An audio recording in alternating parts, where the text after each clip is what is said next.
نحمدہ و نصلی علی رسولہ الکریم اما بعد فاعوذ باللہ من الشیطان الرجیم بسم اللہ الرحمن الرحیم۔ ویلکم ٹو مائی چینل حکیم خالد ہربل کلینک۔ ناظرین، میں آپ کو خوش آمدید کہتا ہوں۔ ناظرین، جو آج کا میرا چینل ہے، موضوع ہے وہ ہے صداع بیضہ خوضہ یا بیضہ خوضہ۔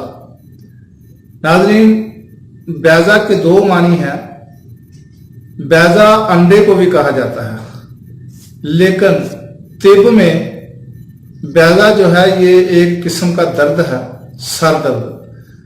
اس کی میں آپ کو تھوڑی سی یہ تشریح بتا دیتا ہوں کہ بیضہ کس کو کہا جاتا ہے، یعنی کہ اس درد کی تھوڑی سی میں آپ کو تشریح بتا دیتا ہوں۔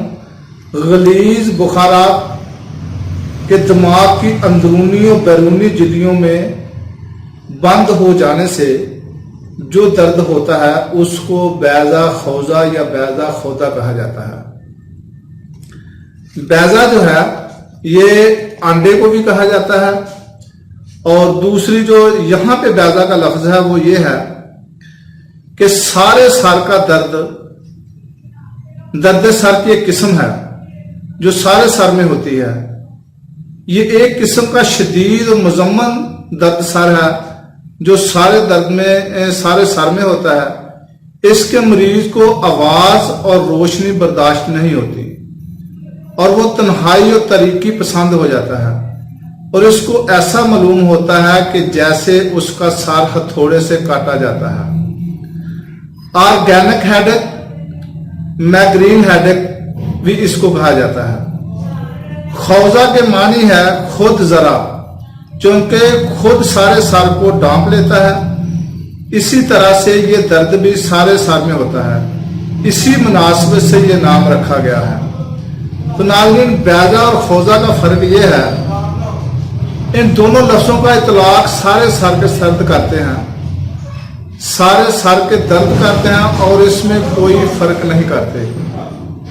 ان دونوں میں فرق کرتے ہوئے لکھتے ہیں کہ بیضہ وہ درد ہے جو سر کے درمیان میں ہوتا ہے، یعنی کہ وسط میں ہوتا ہے، اور خوضہ اس درد کا نام ہے جو بطور دائرہ سر کے گرد حادث ہوتا ہے، لیکن طبی کتب لغت کے مطالعہ سے معلوم ہوتا ہے کہ خوضہ سر کے بالائی نصف حصہ کا درد ہے، جس کو طب میں ہیلمٹ ہیڈک کہتے ہیں۔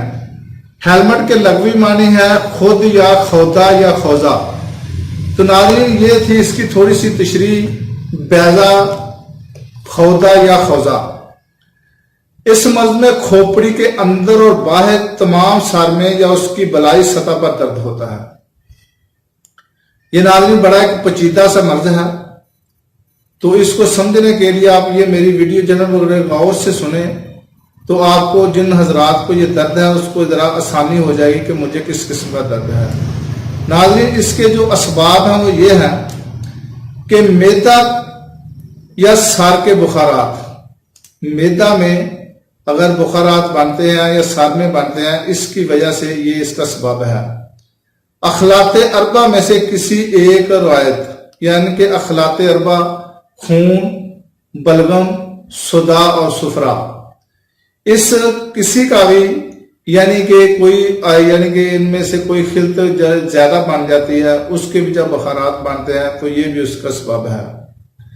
ورم فلگمونی، ہمرا، ریاحات غلیظہ، اورام باردہ۔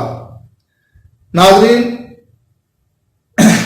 بیضہ اور خوضہ میں تفریق کرتے ہوئے اس کا اطلاق سارے سر کے درد پر کرتے ہیں، تاہم علامہ تاقی بیضہ درد سر کو قرار دیتے ہیں جو وسط میں ہوتا ہے، اور صداع خوضہ کا اطلاق اس درد پر کرتے ہیں جو دائرہ سر کے ارد گرد ہوتا ہے۔ خوضہ دراصل ایک جنگی لباس ہے جو سارے سر کو محیط ہوتا ہے، اسی مناسبت سے صداع کے اس نوع کو ہیلمٹ ہیڈک بھی کہتے ہیں۔ تو ناظرین، اس کی علامات جو یہ ہیں، تمام سر میں یا سر کے بالائی حصہ میں درد ہوتا ہے، اور یہ درد کم و بیش ہر وقت رہتا ہے، اور اکثر اوقات مزمن ہوتا ہے۔ نوبت کی اسی کیفیت کے ساتھ درد میں اضافہ بھی ہوتا رہتا ہے۔ معمولی جسمانی تحریکات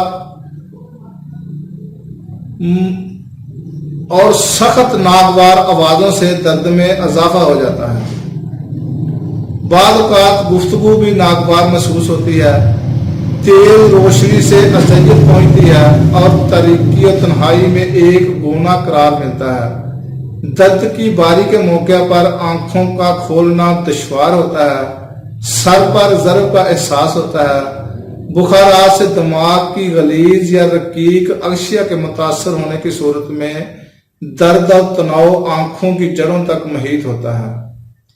بخارات کے برونی غشا دماغ میں مرکوز ہونے کی صورت میں سر پر ہاتھ رکھنے یا سر کو چھونے سے بھی درد میں اضافہ ہو جاتا ہے۔ چہرہ پر تناؤ ہوتا ہے، چہرے کا رنگ بھی متغیر ہو جاتا ہے۔ غلبہ دم کی صورت میں سر میں شدید حرارت اور سوزش ہوتی ہے، چہرہ سرخ سیاہی مائل ہو جاتا ہے، ذائقہ شیریں ہوتا ہے۔ غلبہ خلطہ صفراوی کی صورت میں سر میں شدید سوزش ہوتی ہے، مریض سر پر انگارہ رکھا ہوا محسوس کرتا ہے، ذائقہ تلخ ہوتا ہے، چہرہ کی رنگت زرد ہوتی ہے۔ غلبہ خلط بلغمی کی صورت میں سر میں سکل اور تناؤ ہوتا ہے، چہرے پر تہجی علامات ہوتی ہیں، چنانچہ رنگت سفید ہوتی ہے اور منہ میں تری ہوتی ہے۔ غلبہ خلط و صداوی کی صورت میں جلد میں یبوست و خشونت کی علامت ملتی ہے، مزاج میں غصہ اور چڑچڑا پن ہوتا ہے اور چہرے کی رنگت سیاہی مائل ہو جاتی ہے۔ تو ناظرین، یہ تھی چاروں اخلاقات کی صورت میں جس خلط کا غلبہ ہوگا اس کی الگ الگ علامات میں نے آپ کو بتا دی ہیں۔ تو ناظرین، اس کا علاج کیسے کرنا ہے؟ جو خلط غالب ہوگی اس کا تنقیہ کرنا ہے، یعنی کہ اس کو خارج کرنا ہے، بذریعہ مسل خارج کر دیں یا بذریعہ کیا خارج کر دیں۔ دونوں صورتوں میں اگر خارج کر دیں گے تو اس کی جو سر درد کی جو تکلیف ہے وہ جاتی رہے گی۔